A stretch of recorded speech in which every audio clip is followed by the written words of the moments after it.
So water is the future. The question is, do we understand it? I'm Amy Powers, the gardener behind Powers Plants, and today I'm launching my first ever interview. At Powers Plants, my mission is to make gardening accessible, inspiring, and connected to the bigger world around us, and nothing connects us all quite like water. Water's at the center of every garden, every community, and every life, and as climate change progresses, understanding the science behind it has never been more important. That's why I'm thrilled to be joined by Alan Hamlet, who is Professor of Civil and Environmental Engineering and Earth Science, that's a big title, at University of Notre Dame. He'll help us explore how water shapes our gardens, our daily lives, and our future.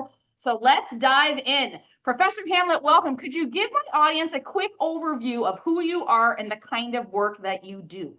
Sure. So I'm a hydrologist by training, and most of what I do is computer modeling of rivers.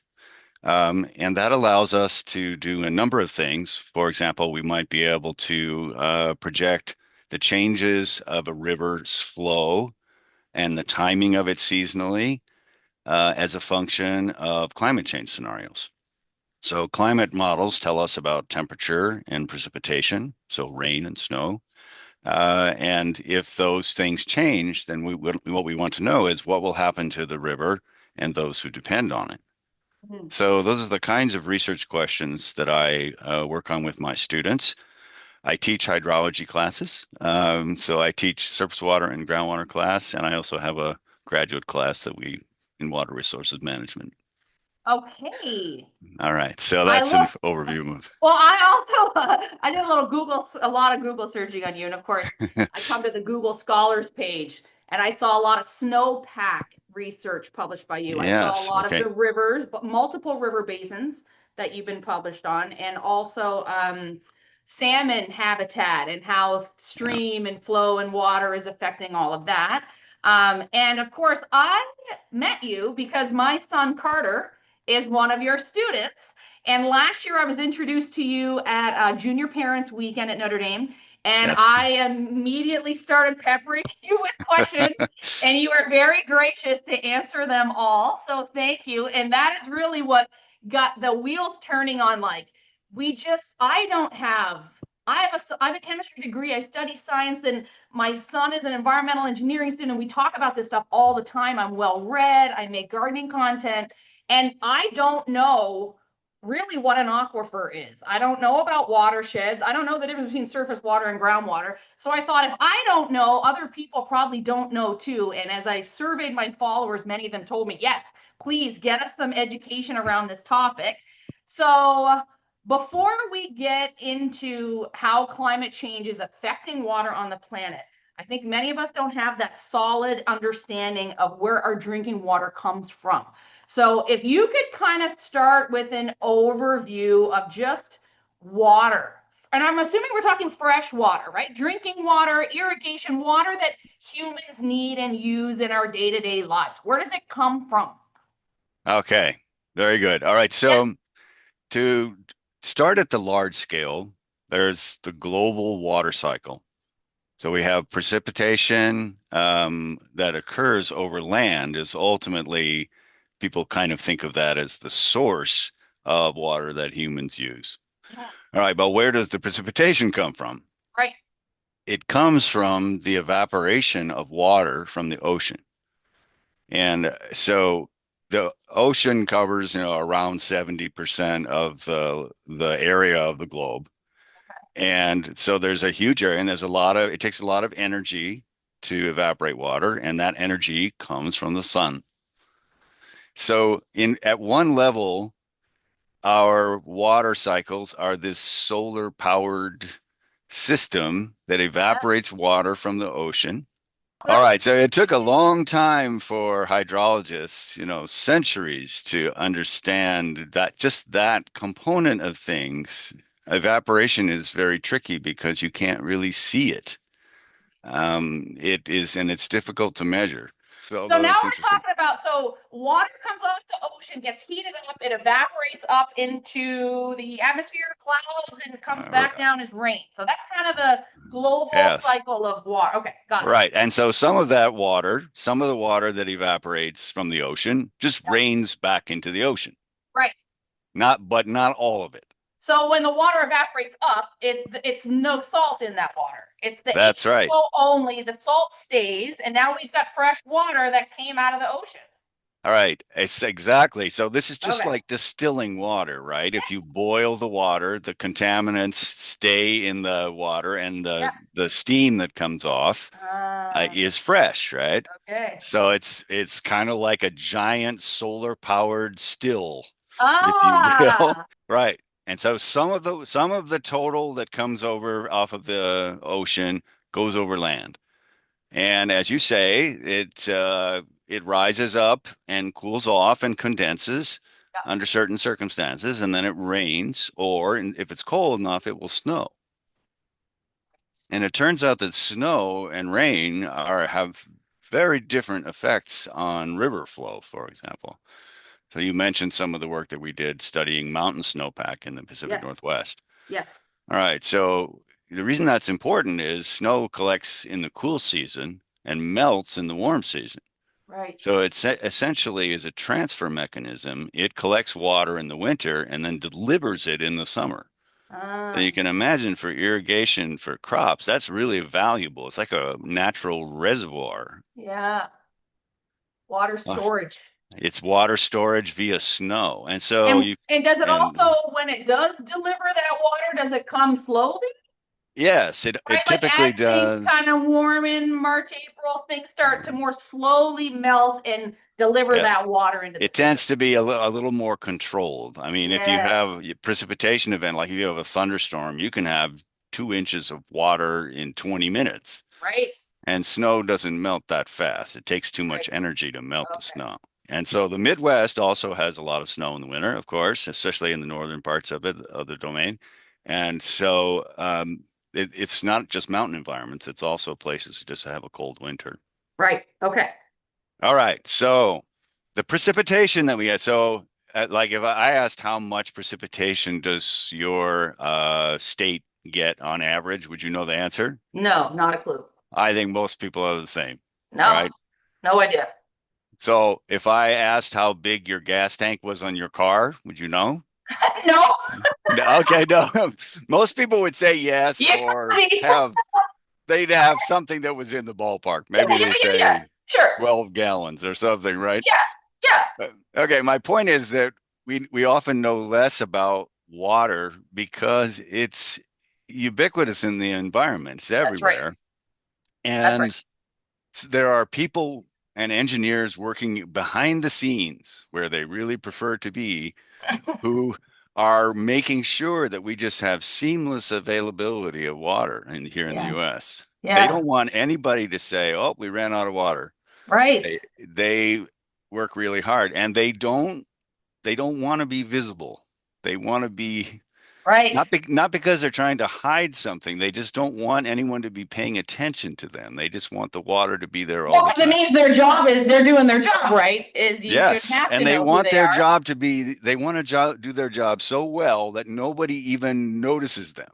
Right. I turn on the tap, the water Yes. comes out, and Yes. that's all they want you to think about. Okay. Okay, so we'll come back to that too in a minute Yes. at the end. Okay, all right. So So now we have the precipitation. It's coming down, or we got slow melting snow in the spring. Where yes. does all of that go? Right. Okay. This is the key bit. All right. So let's say we have, if you in the Midwest, just as an example, we have about a meter of precipitation, including snow and rain.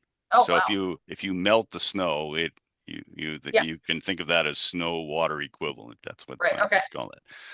Okay. All right. So if we have a meter, we don't have access to all that precipitation. Now, some of it will run off as surface runoff. So, and in cities, that's a huge factor actually, because the runoff at the surface in a paved area is almost 100%. Right.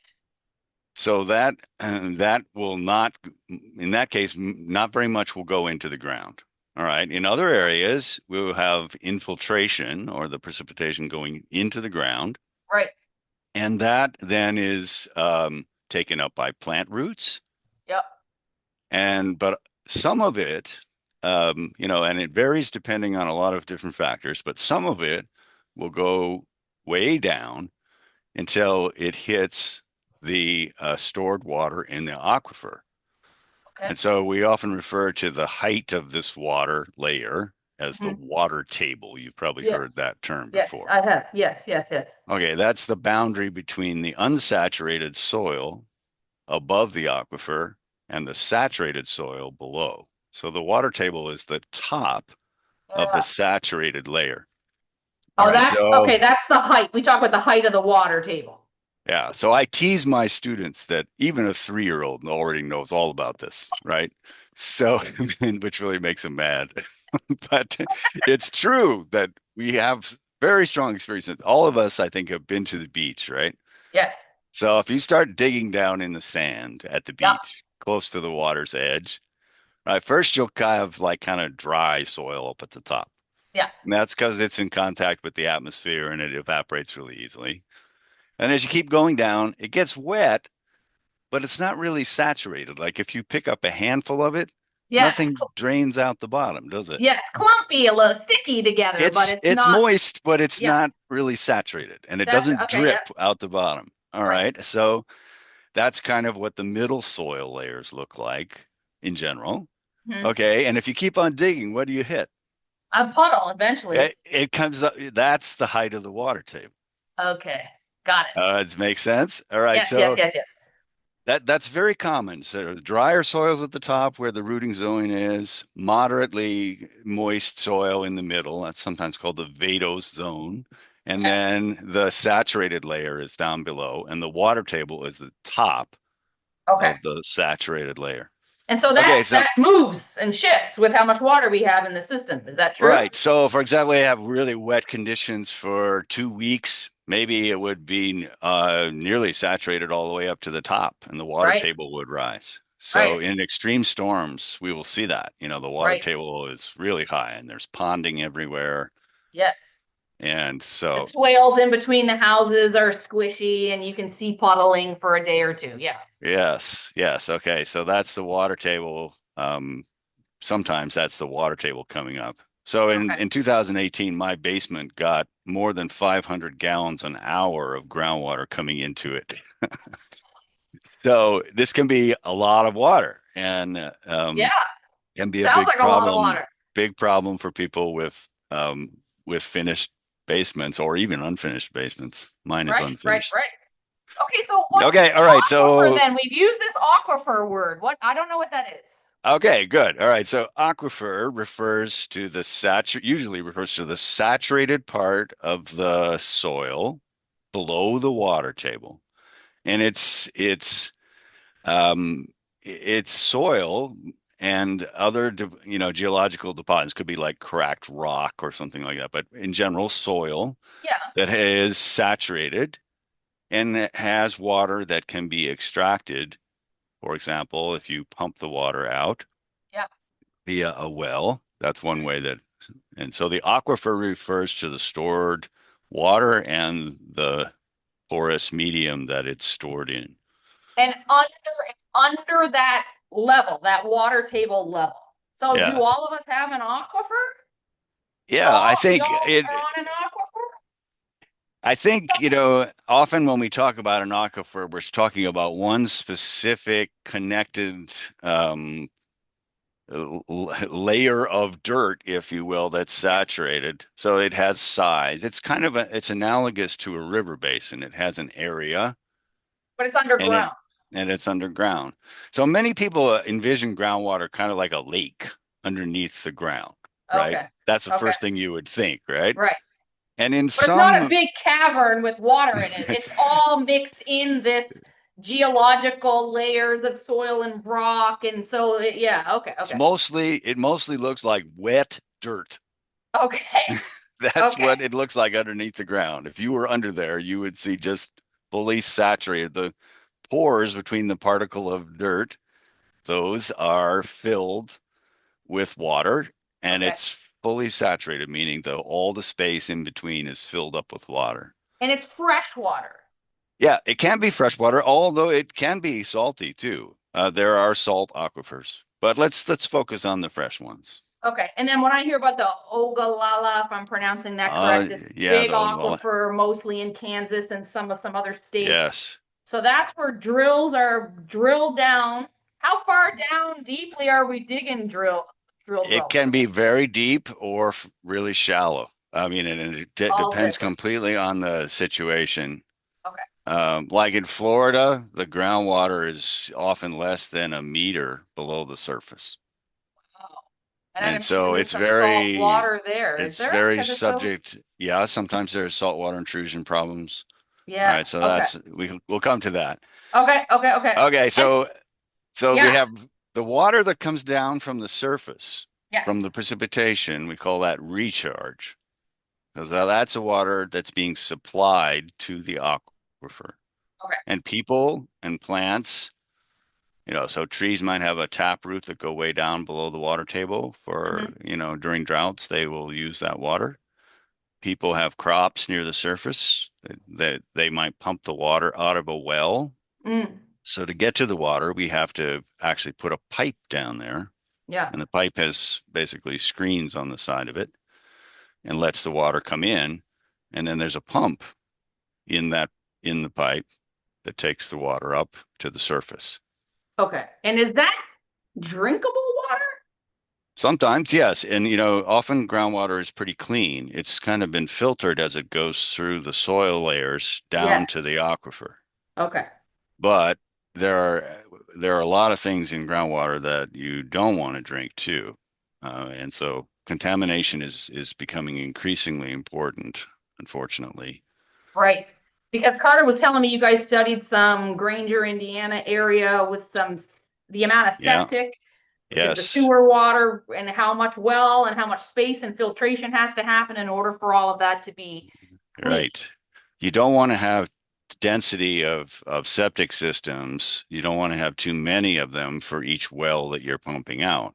because otherwise you get nitrogen and things like that Right. moving towards the drinking water wells. Right. So that's what's happened in Granger.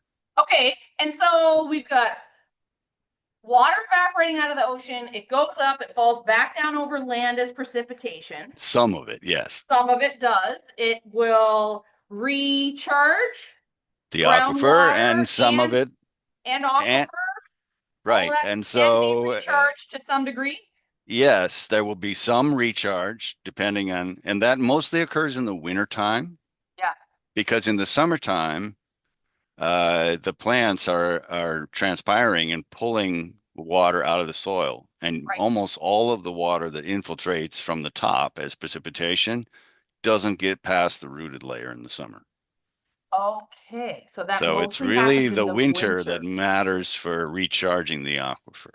Okay. Now that's not 100% true. If you have a really big precipitation event, yes, you will get some recharge.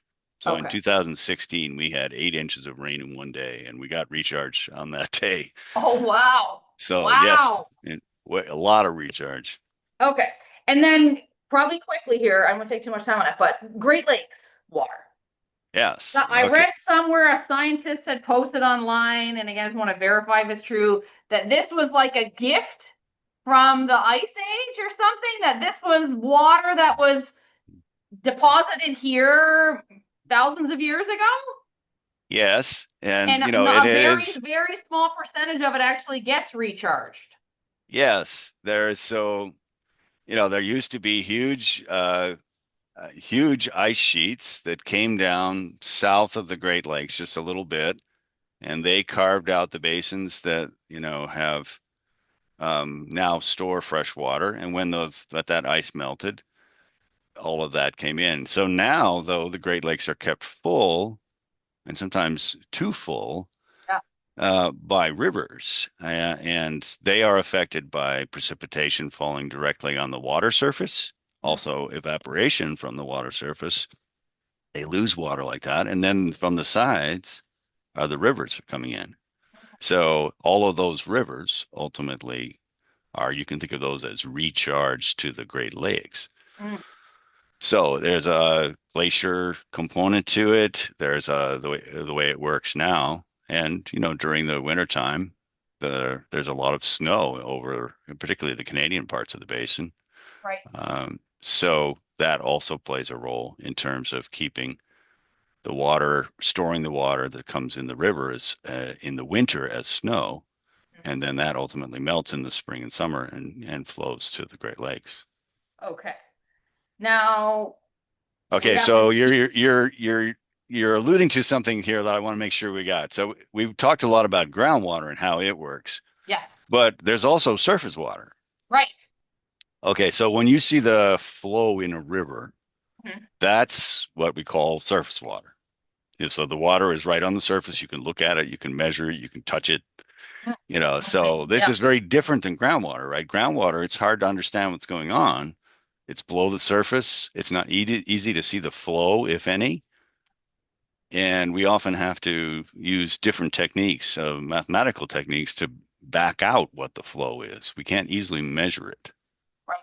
Can't see it either. As opposed to a river, you can put a little propeller in the river and see how fast the water's flowing, and you can Yeah. actually Measure estimate that. what the flow. You can measure the flow. Yeah. Okay. Okay. And so where does that flow come from? Comes from surface runoff. So that's the part that doesn't infiltrate. So like in a city, when we have a precipitation event, the water that falls on the streets and the sidewalks and the roofs and all of that, that is basically surface runoff that is going to cause flow in the stormwater system of the city, for one Mm-hmm. thing, and Mm-hmm. also creeks, rivers, and lakes. It fills those up. Okay, so surface water, groundwater, Yes. and they're connected. So I often ask kids, when we're doing a demonstration, so if it hasn't rained for 3 weeks, does the St. Joseph River stop flowing? And they all have seen that it doesn't. They say, Mm-hmm. no, and it doesn't stop flowing. I've seen it flowing. After that, we haven't had dry period for a long time. Well, Mm-hmm. so where's the water coming from? Right. Turns out it's coming from groundwater. So sort of shallow groundwater ultimately drains to river channels. And so what happens is in wet periods, like in the wintertime, the aquifer is charged up and then it slowly drains down through the period where we have a lot of evapotranspiration from plants. So you see this increasing flow Mm-hmm. in the wintertime, and the aquifer is filling up, and that Yep. makes the flow in the river higher. And then Mm-hmm. as the ET gets bigger than the precipitation, the flow goes down in the aquifer. So there's this cycle of Yeah, filling they the aquifer in the cool yeah. season and draining it out in the summer. Ah. So So, it's and also when I see this watershed pictures and the topography of all the streams and everything that sort of fill all of that, is that sort of originating from either rain events or aquifer later in the season? it is, yeah, when we don't have precipitation, then the flow in the river, it comes from the aquifer, and now we call that base flow in the river. And so, and when the wintertime, when the aquifer is charging up, we can have high river flow, and it keeps getting higher and higher, kind of right until we see the plants leaf out. Oh, That's when the evapotranspiration really takes off and exceeds precipitation. oh, so that's when the plants start pulling it out, breathing it out, That's right? Transpiring it through the that's when leaves the and the stomata. river Yeah. that's when the river starts to So now the decline. water's coming out through the plants, which means there's less in the ground in that aquifer and things slow down. As the water table drops, Yes.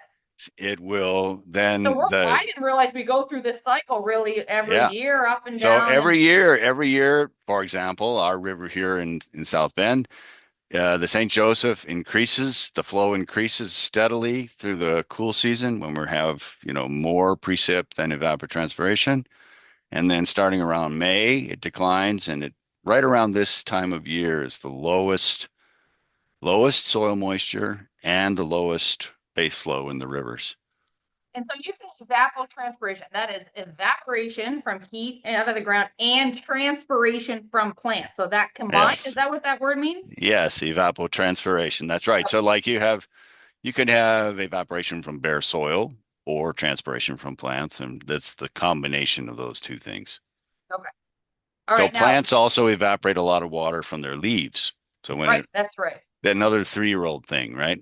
Yes. Yes, because if it starts raining and I'm waiting for the bus, what do? Stand I under a go tree. under the tree. Why? Right. Because it's collecting, it's an umbrella, right? Right. Right. Well, what happens to that water after it stops raining is it evaporates. It never makes it to the surface. Right.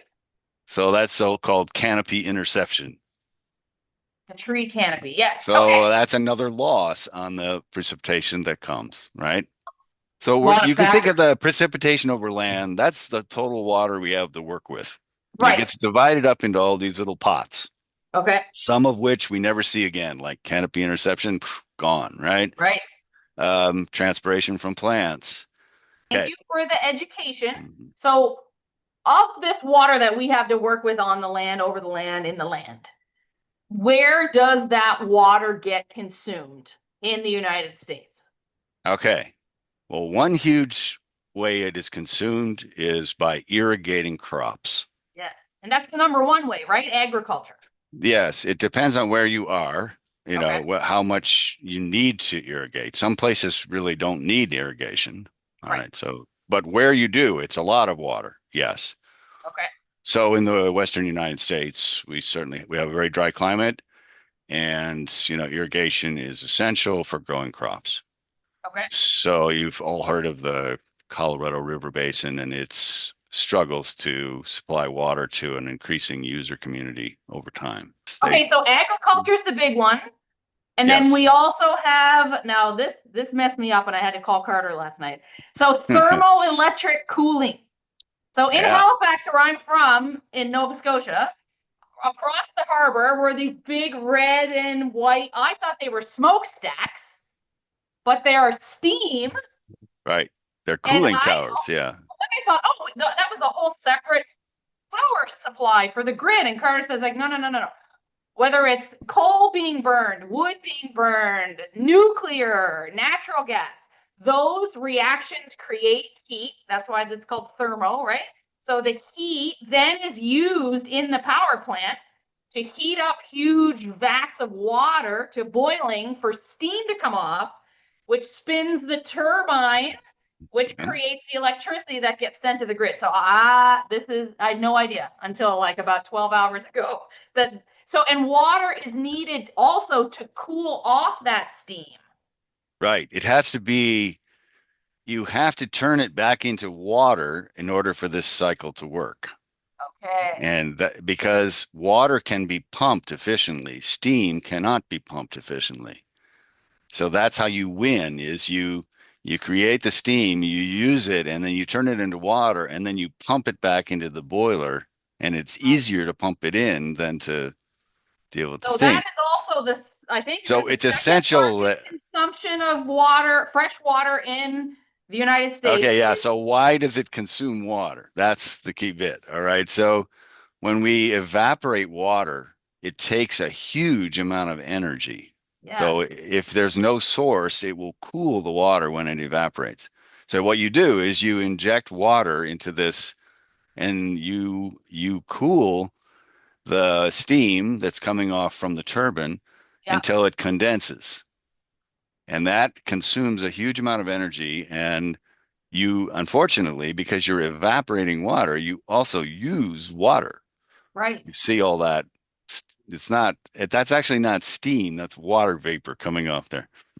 So, Uh, water vapor, how do we know if it's water vapor or liquid water?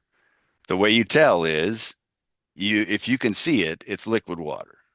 so that's So, all, what I thought was smoke is actually this. So it's not steam coming out of it's the top not of those. steam. Yeah, it is very tiny water droplets that have condensed after Uh, they have evaporated from the surface.